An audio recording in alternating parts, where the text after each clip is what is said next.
Hey guys, welcome back to the channel. I thought I'd do, been seeing a lot of stuff and getting a lot of memes and stuff on WhatsApp and on social media, so I thought I'd do a quick video on this. A lot of questions being asked about the Springboks jersey. The so-called Listerine jersey, the 60-60 jersey. And it's been quite a talking point over the last couple of days, especially for a lot of South Africans who haven't watched the Springboks for a while. And obviously, it's quite a takeaway from the green and gold jersey over there. It's one of those jerseys that certainly catches the eye and certainly is going to have a range of opinions about it. So I thought I'd maybe try and shed some light on it for you guys. Seeing as us guys who work with the guys every day sort of I won't say understand more, but we probably know the story behind it a little bit more as well. So I thought I'd quite do that. So first of all, why do we have this jersey? Well, normally what happens in any sport, in fact, most of you who follow other sports will know that most teams have two separate jerseys. For a jersey clash, you always have to have an alternative strip. Now, normally what that was for the Boks over years was the white jersey, and we've seen them play in the white jersey against teams like Ireland before. That was never a big thing, and it becomes a thing where you sign a deal with a apparel sponsor like the Boks had Asics before this. They've now got Nike. So when it changed at just before the World Cup, in fact just before the Rugby Championship, the entire thing changed. And Asics' sponsorship came to an end, and Nike took over the sponsorship and obviously did the World Cup jerseys. Now, this is a Nike design. You can debate whether it's a nice design or not, but this was the design that was accepted as the alternative strip. Now, there's a couple of reasons why it was accepted as the alternative strip. First of all, obviously the Boks always want to play in green and gold. They're always a team that wants to play in their home colours, and every team gets identified. Their brand is worth billions across the world, as most of you would know.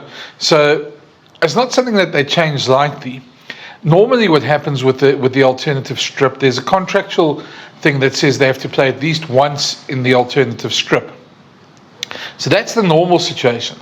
So what's happened here, because the Boks have played more than once in this, the Aquafresh Listerine 60-60 strip. I must admit, you've got to give guys like Checkers some amazing kudos here, because this was a bit of a marketing coup for them this past weekend when the Boks played Scotland, but we'll get to that. So the first time we saw this being played, obviously, Nike launched their training kit, and the Boks have been in this sort of mint green sort of training kit the whole time. We don't normally pay too much attention to it because they tend to train in weird and wonderful colors. That's all between them and obviously the sponsors, so we don't worry too much about that. But they've been in this mint lime kit, and I must admit, it's not the ugliest kit in the world. It's just a far cry from the green and gold that we know. So they played in this alternative kit against Argentina in Buenos Aires. I think those who watched it there, it was quite an eye-opener. It's quite something different, and obviously the patterns on the jersey, and we weren't quite sure why that had happened, but we found out later. And the big thing comes, it's not the Springboks' own doing, first of all. First of all, there's no sponsorship. Let's make this quite clear. They're not playing in those jerseys because of a sponsorship by Checkers or by any other brand company. There's a clear reason, and it's totally out of their hands. So the reason why they're playing in this is because World Rugby decided a while back that they're going to stop a clash of jerseys for colorblind people. Now, you can argue why would they do that? Well, that probably has a lot to do with the fact that Bill Beaumont, the chairman of World Rugby, is colorblind, and they feel that there's a clash between light and dark jerseys, and they feel that this has to stop because over 300 million people around the world are colorblind, and I think what they say, 8% of males and 0.5% of females. So they've sort of, World Rugby have stepped in and forced teams now to have an alternative strip that doesn't clash with teams because of color blindness. Now, as ridiculous as that all sounds, that is the rule, and it was supposed to only be implemented in 2025. But what's happened is that it's been implemented already. World Rugby has made it clear that they're going to have it at this World Cup as well. Now you can say that's good or bad, but obviously the diagonal strips and everything that's on those strips comes from that decision. So that was partly probably why the design. We've had no confirmation as to why the design looks like that. I know the design is quite popular amongst a lot of female fans as well, and it's something different. So there are a lot of people who do quite enjoy it, but it's definitely divided opinion about exactly why they're playing in that strip as well. But yeah, it comes primarily from World Rugby's decision. And yeah, let me just show you what World Rugby's decision was. So this comes from World Rugby's statement. They published their guidelines. Since then, World Rugby has been taking steps to implement its own guidance across various activities. For Rugby World Cup, World Rugby has worked closely with participating unions to encourage certain kit combinations in an effort to avoid kit clashes, where kit colours appear too similar to colourblind people due to a lack of sufficient colour contrast or designs. They go further here by saying that they've tested it with TV crews, etc., with player welfare in mind. Kits were also considered not just from the perspective of fans watching TV, but also the perspective of any colourblind players and match officials. And yeah, I mean, there you can read the entire statement there. They've decided on this decision, which hasn't gone down that well with a lot of teams. And I know South Africa weren't very happy to begin with. Now, this was South African Rugby's statement when asked about it. Rian Oberholzer, who was then the acting CEO, is now the CEO, said, while they support their ambition to make rugby as inclusive as possible, we have serious reservations about the potential impacts the application of the colour blindness regulations may have, and they need further interrogation. For instance, it would mean the Springboks and All Blacks would never meet again in both their primary colours at a world event.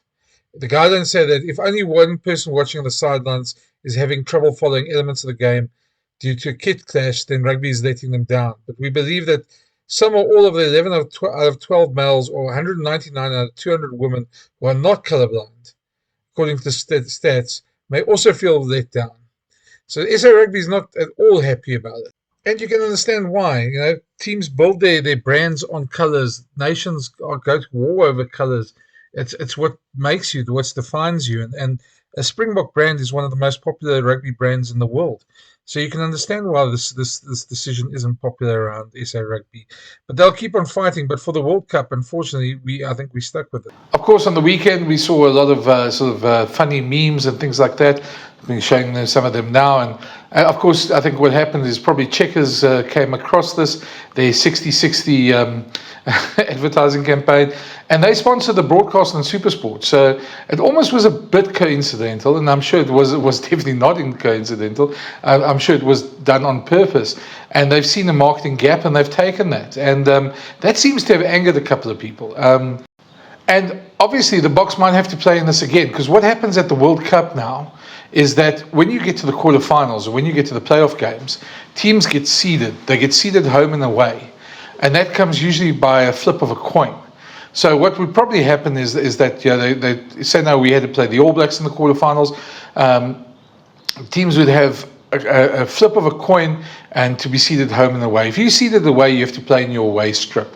So it could be that the Boks might have to play the rest of the World Cup in the strip as well.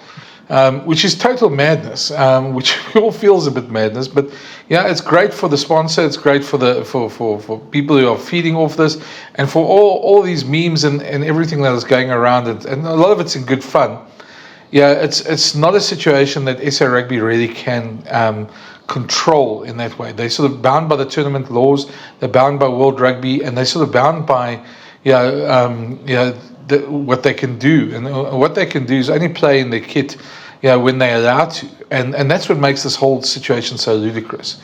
So if you want to be angry about it, I would say the people to be angry about it with is probably World Rugby. SA Rugby's done an exceptional job trying to sort this out.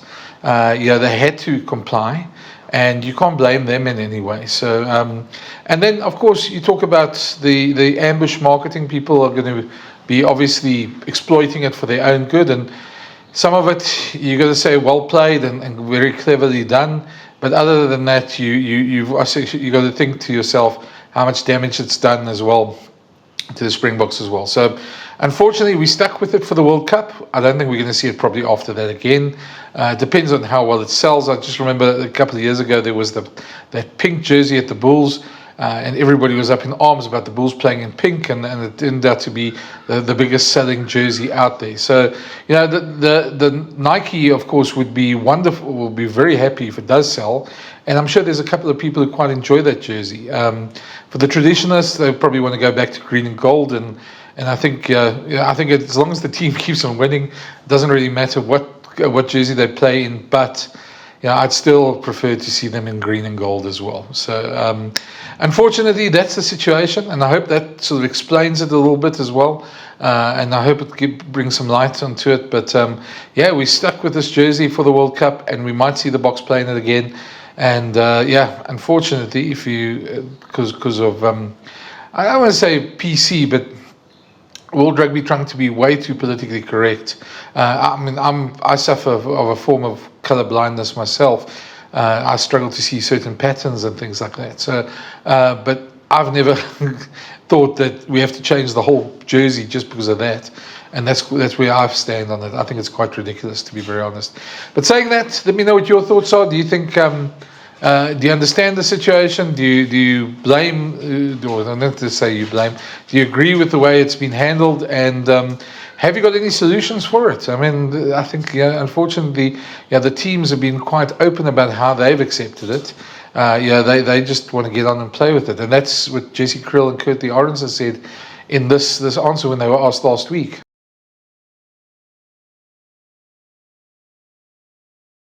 But that's where we stand at the moment, and that's the situation. So let me know your thoughts in the comments, and if you haven't subscribed, please do.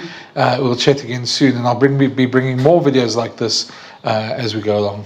Cheers.